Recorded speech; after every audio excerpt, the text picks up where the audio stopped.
Hi, I am Sejpati, co-founder of Blue Guardian Enterprises. According to Tamil Nadu State Planning Commission, தமிழ்நாட்டில் மட்டும் 56,000 hectares of ஜூலிஃப்ளோரா, அதாவது சீமக்கருவேல மரம் வந்து forest லேண்ட்லேயும் லேக்லேயும் வெட்லேண்ட்லேயும் இருக்குது. இந்த நீர்க்குழி பகுதியில் கிட்டத்தட்ட இந்த முள் இருக்கிற இடத்துல கூட எந்த பயிர்களும் வராது. இதனால் இந்த முள்னால விவசாயத்துக்கோ விவசாயிகளுக்கோ எந்த பயனும் இல்லை. ஸோ இந்த 56,000 ஹெக்டேர் ஆஃப் சீமக்கருவேல மரம் பார்த்திங்கன்னா ஒரு இன்வேசிவ் ஸ்பீசிஸ். அது வந்து நம்ம எக்காலஜிக்கு மிக பயங்கரமான ஒரு பிரச்சனையை தந்துட்டு இருக்கு. எந்த விவசாயம் பயிரிட்டாலும் அதை பூரா பாழ்படுத்தி கெடுத்து விடும். அதனால இது வந்து ரொம்ப மோசமான நிலையில் உள்ளது. ஸோ அதை ரிமூவ் பண்ணுறதுக்காக ஆரம்பிக்கப்பட்டது தான் ப்ளூ கார்டியன் என்டர்பிரைசஸ். இந்த பகுதியில் ஒரு கம்பெனி இதை வந்து எடுத்து இதை அரைச்சி இதை இது பண்ணிட்டு இருக்காங்க பேக்கிங் கொடுப்பதற்காக. அதை ரிமூவ் பண்ணுறது மட்டும் எங்கள் நோக்கம் இல்லை. அதை ரிமூவ் பண்ணி அதை ஒரு சஸ்டைனபிள் பயோமாஸாக, ஒரு பயோஃபியூலாக, கோலுக்கு ஆல்டர்னேட்டிவாக பல்வேறு தரப்பட்ட பாய்லர்ஸுக்கு சப்ளை பண்ணுறதுக்காகவும் ஆரம்பிக்கப்பட்டது தான் blue Guardian enterprises.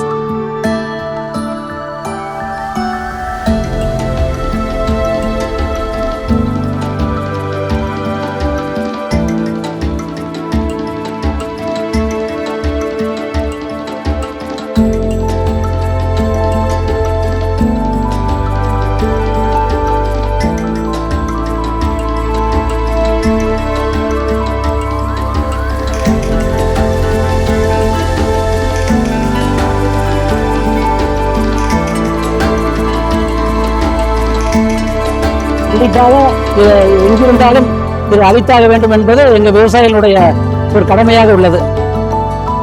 Every step of Juliflora that we remove is a step towards restoring our water bodies, our land and our future. To the international brands sourcing from Tamil Nadu, please switch to sustainable biofuels instead of coal in your factories.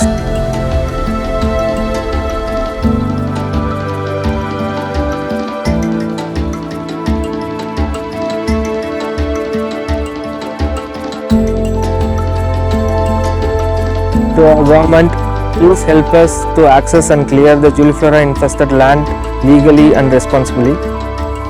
To the boiler manufacturers, let's convert your existing boilers to multi-fuel boilers that can use clean biomass energy. And to everyone else, உங்கள் நிலத்திலேயோ இல்லை உங்களை சுற்றியுள்ள பகுதிகளிலேயோ சீமக்கருவேல மரம் இருந்தால் தயவு செஞ்சு எங்களுக்கு தெரியப்படுத்தவும். நாங்கள் அதை வந்து ரிமூவ் பண்ணி க்ளீன் பயோமாஸ் எனர்ஜியாக கன்வெர்ட் பண்ணுறோம்.